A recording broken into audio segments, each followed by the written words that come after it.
ভাই কত সুন্দর আমাদের গ্রামটা।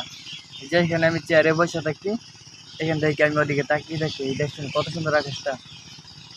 মনে করেন এত সুন্দর যে গ্রাম, মানে কি বলবো, যারা গ্রামে থাকেন বা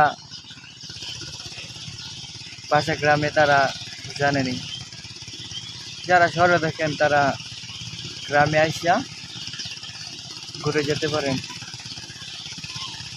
তা আসলে একটা কথা আছে না, মনে যদি শান্তি না থাকে তাহলে টাকা পয়সা দিয়েও শান্তি আনা যায় না। যেটা আসল শান্তি এটা টাকা পয়সাই না।